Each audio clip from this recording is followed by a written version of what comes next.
Yesterday, I learned a really valuable lesson actually, two things. I learned that reflection is key on your own thoughts and how you operate and like what you do in order to, because you need to assess yourself in order to improve yourself towards a goal that you desire. And then I also learned that networking is key,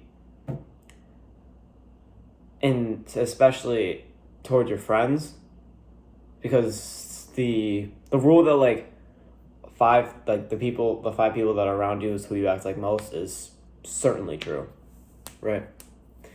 So to start off with the first one, right? This to give you this reflection of my thoughts. The other day, actually, no, yesterday. Both these things happened yesterday.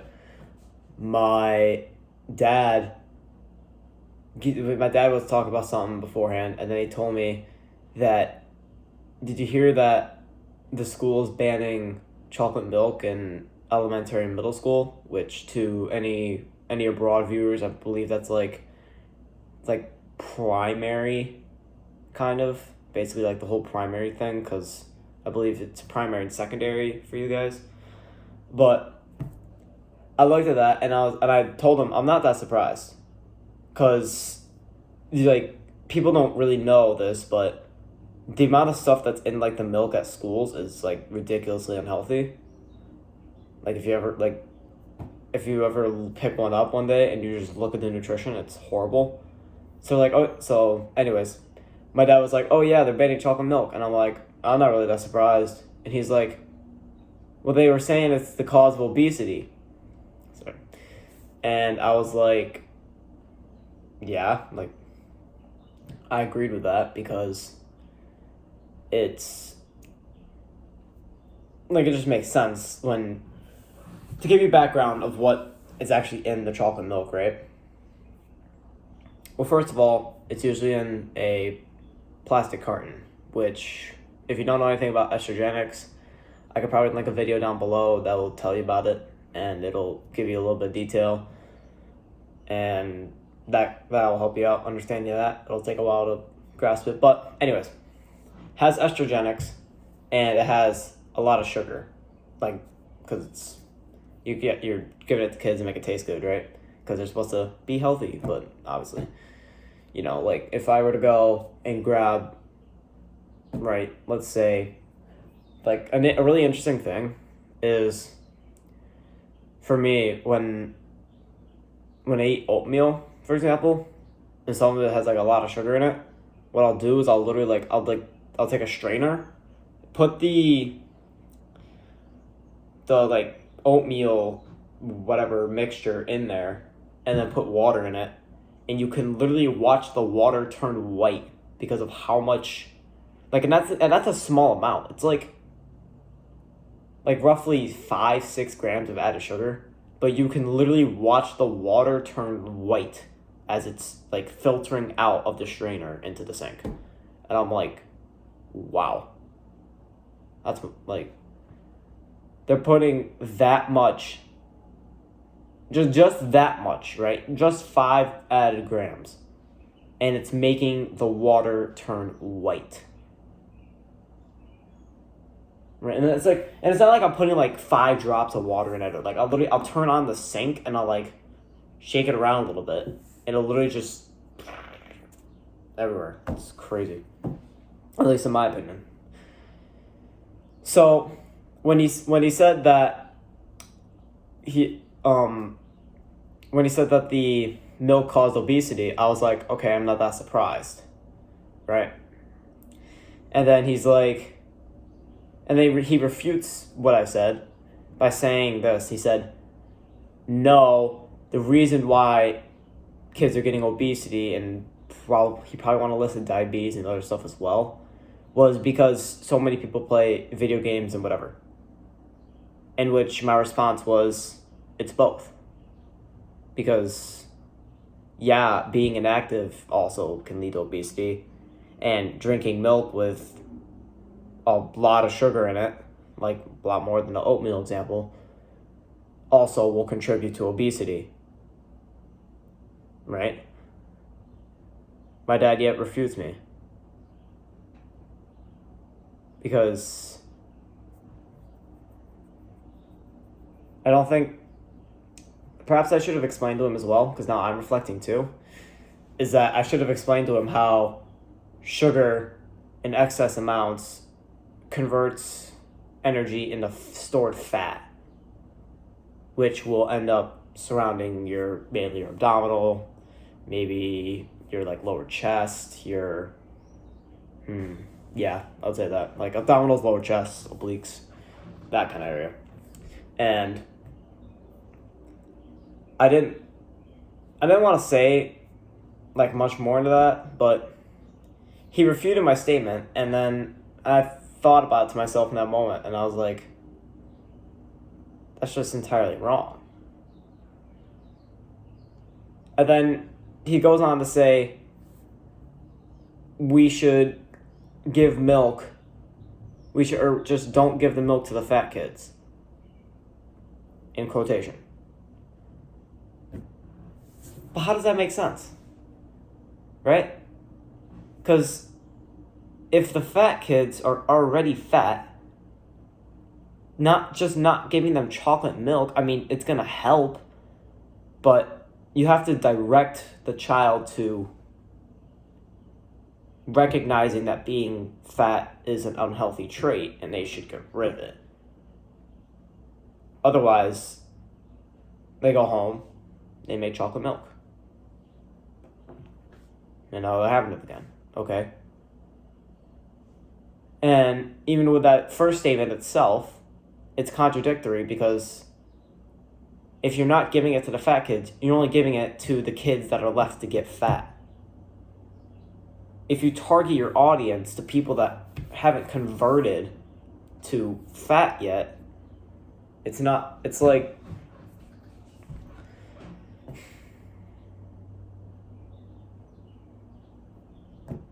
you're trying to convert someone that's good to not good, while thinking that while using the cover that it's helping the not good. But if there's a universal rule, is that the bad drags a lot more down than the good. So when you try to convert a bad thing back to good, it's usually pretty difficult for most people. However, good to bad is usually quite simple, also due to like dopaminergic metrics and stuff, and plus the science shit that they use.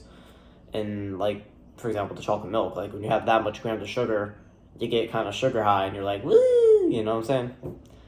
It's just, that's the thing that doesn't make sense to me. Is like, that whole thing, but it did teach me that you really have to reflect on your thoughts before you say them. You have to reflect on that action before you do it. And for the second one, I mean, a good example is like chess, where there's pieces on the board, right? Both sides have made a few moves by now, whatever. You make the move, you have to understand, what is that move doing? Is that move opening up a counterattack? And is the move worth higher than the counterattack risk? Right? Just simple concept there. And that's the thing that fascinates me. It's how odd it is that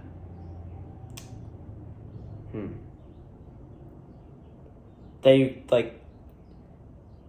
sometimes you don't even see that contradictory statement within yourself, and it just kind of fades along with the other things which you're doing throughout the day. You don't even realize it, like you're opening the fridge the wrong way. You have your hand like this instead of just going like this, where it's much easier muscularly, if that's a word. Now it is. I think you understand what it means. So yeah, I think that sums up the first part of reflection upon yourself is important because it teaches you the valuable lessons of what weaknesses are in your thought patterns, what weaknesses are in your decisions, and what you can improve to help optimize towards your goals. For the second part, networking is important. It actually links right back to, not the conversation, but it links back to the idea that reflection is one-sided when it really never is. Every day when people walk around you, like I remember I was told this, I think, maybe not even a week ago. Every day when you walk around you, people are assessing you for what your value is worth. And this is coming from the CEO of a project that helps like kids in school reach to non-traditional education routes. Mainly, it's like a car thing, kind of. And there's also like a business part to it as well. Well, it's really just like content creation, but they call it marketing, so it's like whatever. But it's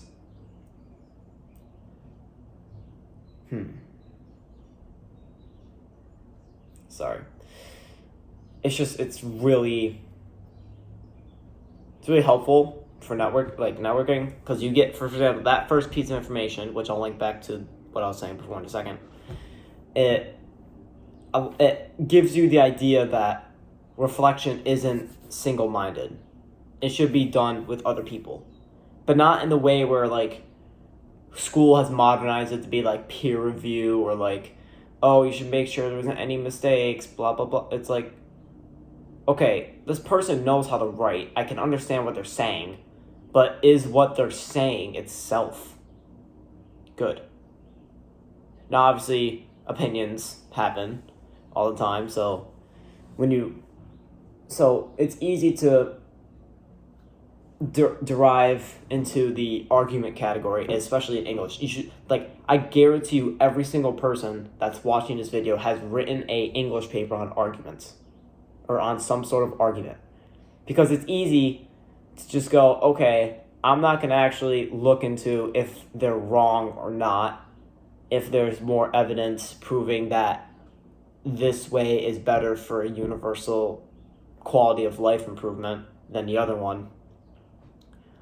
But it's a lot easier to go and say, oh, he wrote his grammar right, his point comes across good, checks off the boxes. But it doesn't matter if your point comes across good.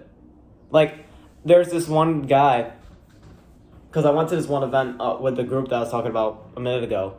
I went to a marketing event what was like a marketing event? It was more of like, it was a trip to a car headquarters in New York City. And when I went in there was one guy that really interested me. So I got his contact. And then when we were driving home, I texted him, hey, I gave him like a couple of questions, like related, and it helped me, and it related to like me being able to use that to reflect on, see if I'm using what he gave me, right? And with that, the networking was just like really, really important there, right? Because it teaches you a lot of value that reflection isn't really based upon the sole proprietor, yourself, and that other people can actually see into you a different way. And that brings me back to the point where networking is important. You need honest friends. You don't need people that will tell you that your English writing's good. Right? Maybe it gets you a little confidence, ego boost, so maybe there's a little bit of value in that. But yet again, how much is ego valued? So, I had this one friend who I was texting him a couple nights ago, and we got into a deep conversation about things, and he told me that I miss a lot of social cues in conversations, like when I'm face to face with somebody, and that it's usually the smaller gestures, and I often get like almost like picked on, right? That is a person you need, right? Because that person, they told me, hey, this is a weakness of yours. It's getting exploited without you realizing it. And here's a couple of things that you need to help on, or that could be useful to like understand where the social cue exists, right? And that type of thing, it's like, yeah, it hurts. Like, don't get me wrong. Like, even with a couple of other things, because they're more personal, I'm not going to go into them, that he said in that conversation, that, like, I literally ended up texting him, like, you made my blood boil. Like, I mean, I was really frustrated. But that also taught me, because I was able to reflect in the present, but that also taught me that I was grateful, because that's the type of person that you want with you. You don't want the person to say, it's like, to put this in a more general example, right? You're a soldier fighting in some, like, for this to make sense, you're fighting in like some Japanese like samurai war, right? Everyone's got like swords and shields. The friend that tells you your grade in an English essay is good is the same person who would look at your shield and say nice shield, but wouldn't tell you about the guy that's behind you to your right who's about to stab straight through your ribs, right? The shield in front doesn't work if the sword's over here. You gotta have friends to tell you, you gotta have allies to tell you that the sword is over there, not in front of you. There's no one in front of you right now. There's a guy behind you about to kill you. And your friend's telling you, nice shield. Get better friends. Networking is important. And make sure you always reflect on yourself. And that's me. Have a good day.